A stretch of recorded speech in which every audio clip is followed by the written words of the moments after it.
It can be a tough time for many of us.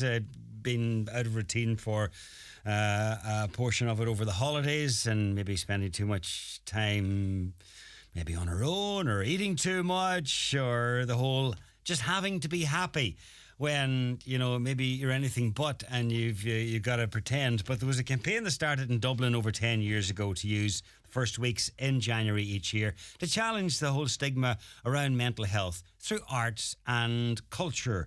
And the festival is called First Fortnight. It celebrates the arts, and as a catalyst really for having conversations around mental ill health and challenging any stigma that's associated with it. As part of this year's festival, there's a number of events happening here in Donegal. One of them is a big variety concert. It's in An Grianan Theat in Letterkenny. This Thursday is called Head, Heart and Soul.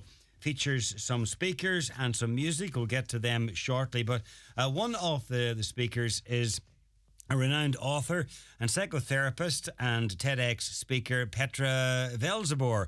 And Petra was actually born into a cult and travelled around the world, and was raised to believe that actually the world was about to end, and led a double life for years. But will be at the event on Thursday, and I'm delighted to say now joins us on the line. If I can just do one more thing so we can hear Petra correctly. It's the one little thing that catches you out. But anyway, Petra's there, and joining us in vision as well as on the radio. Petra, good afternoon.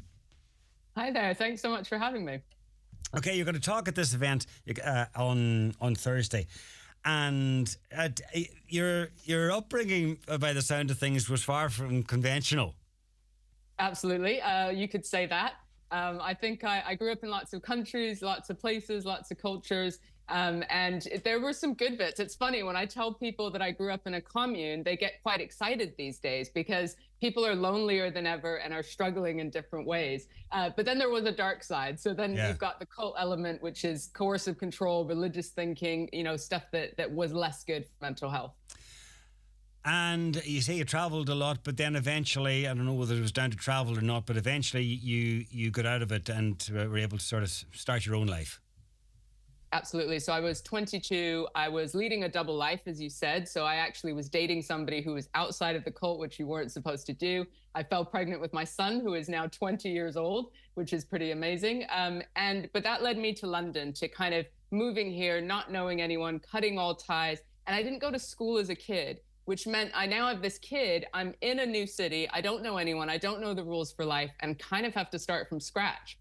I don't want to brush over you. There's a lot to squeeze in, and I don't want to brush over your time spent in a commune, but it must be incredibly hard to sever ties and to get away. It is. Like, often when I do keynotes, the first question people ask me is, how did you escape? And they sort of have this image of, a prison, like walls, and you have to, plan an escape. But of course, it's much more complex than that, because there are no walls, right? It's really the walls are up in your head. They're about how you think about yourself and how you view the world. And so it really can take a long time. And for many of us, lots of mental health crash points before figuring out how to move forward. Well, you did figure out a way to move forward, and then you had a boy. Oh, on the surface, things were going great because you had a boyfriend who was off at work. You were able to stay at home and look after two children. My son, I think. Yeah, two. Yeah, I had my daughter as well. But it's on the that was on the surface. Behind the scenes, a different story.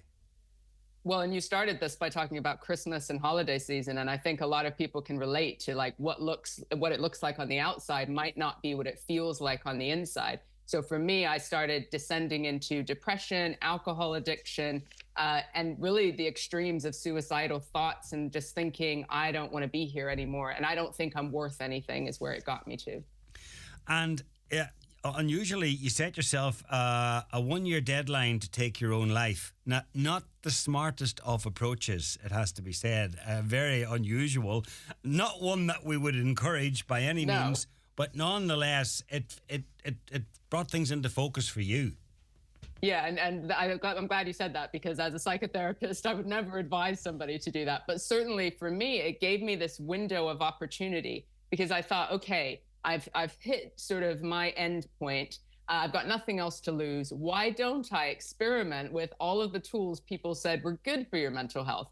Because before that, I'd thought, well, they're not going to work for me. I've tried everything, was kind of stuck in a victim mindset based on my past.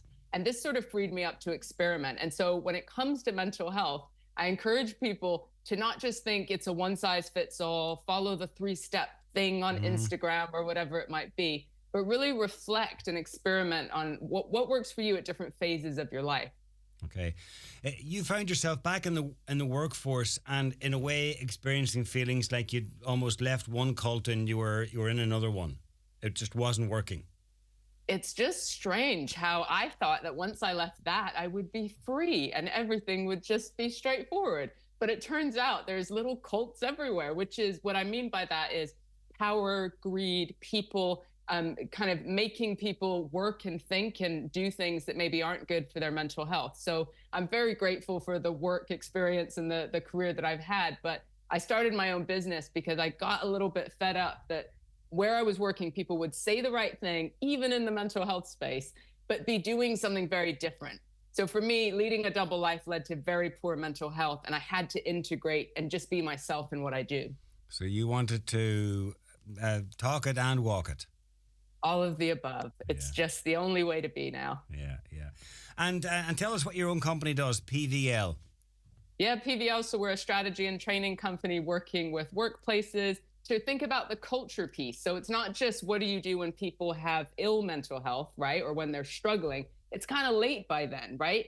How do we actually create cultures that normalize conversations about good mental health, about happiness, performance, productivity, these sorts of things, long before we get to those extremes? So your advice to companies would be to be proactive rather than reactive. Absolutely. Yeah, okay.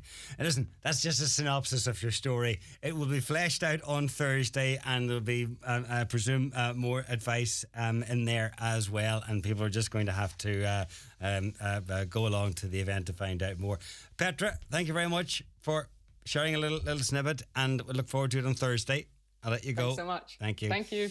Also joined in the studio by Bill Vaughan of Mental Health Ireland. And Bill, you pretty much organised this event. Great to hear from Petra there. She is going to be talking at it, and by the sound of things, you know, an inspired choice as a speaker. But there's another speaker as well, a very interesting woman by the looks of things. Tell us a little bit about her. Yes, Jacinta Kitt.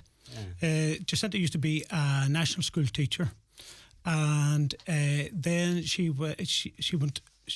retired from national school teaching and went into the mental health field, and she's now a part-time lecturer with Trinity College. And also then goes around giving talks as well. A wee bit like Petra in the mental health and the work field. But I saw her recently down in Galway at Galway Mental Health Association. We're having, I think, their 20th year anniversary. And Jacinta was speaking at it, and she was absolutely brilliant. You were impressed enough to sign her up for this? Oh, I wasn't sure would she be able to come up, you know, so... I got the number. I got her contact number. I was delighted then because she is so down to earth, and she's one of these people that, you know, it just talks common sense, okay. and you leave feeling better after hearing. People can relate to what she's chatting about. Yeah. And then with so that's the two speakers on the night. Yes. But it's not all talk. It's not all talk, yeah, and it shouldn't be either, because, you know, with that length of a concert, you need a breaks. Yeah. So I have two bands.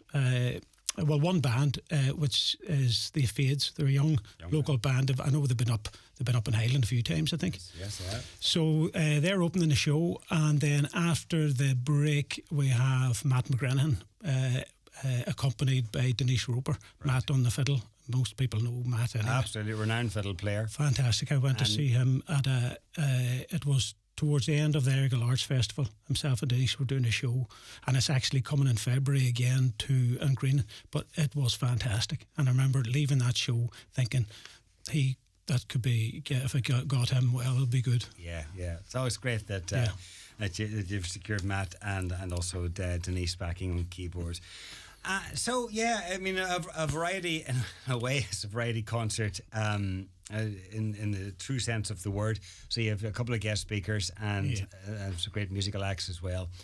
And also, John, too, like as part of the week too here in the Northwest for the First Fortnight Festival, the wellness cafes are doing writing workshops. I think one of them's doing in Letterkenny doing a music workshop. So details of all this can be got on the First Fortnight website. So this means that if you go along to one of the wellness cafes, it's a chance to learn a bit more about creative writing, is it? Yes, in a very casual way. You know, it's like the usual cafe chatting, cup of tea, coffee. Yeah. But there'll be people there kind of just explaining what creative writing's all about and things like that. Absolutely. And workshops as well. There's also a show on Friday called Ghosts in the theatre as well, and that's part of the. Is that part of the festival? That's part of the festival too, as well as there's a kind of exercise event, a walk basically in the park on Friday as well. So there's lots happening. Yeah, there is, and these are things that are meant to entertain and to stimulate and maybe just start and to overcome stigma that's attached with. Mental health illness and in many ways just start a conversation, and as you say at the wellness cafes it's just a casual conversation, but who knows where it could lead to. I will go down to the Thursday one in An Grianan in the cafe down below, and it's just a great atmosphere, great get together, people just getting together, have a chat, you know, lovely. And it's particularly great for people who are struggling with their mental health. Yeah. And it could be this week or this month or this year, but if it's the here and now, then by all means go along, or even if you're not, go along and have a chat with somebody maybe that is. Yeah. Like this is the talk about Blue Monday, isn't it? The saddest day of the year. I was looking to see what. That's today, is it? It's I wrote it down here somewhere. 16th of January. Oh, 16th. 16th. So this will. That's when the bills start coming in, isn't it? Yeah. And the wee stretch before, if you're paid monthly, the wee stretch before you get paid, and you're running on empty. Okay, feeling the pressure. All right, so we're a week away from that anyhow. Yeah. In the meantime, it's this Thursday. It's an An Grianan Theat in Letterkenny for that event, but there's other things dotted around through the week as part of the festival, and it's firstfortnight.ie. Yeah, they'll get all the events there. Okay, Bill, best luck with the week. Thanks for coming in. Thanks a million, John. Thank you. Get with the best. Virgin Media, Ireland's best broadband with full fibre and speeds of 2 gig, is now available in Donegal. Check your area on virginmedia.ie. It's playtime.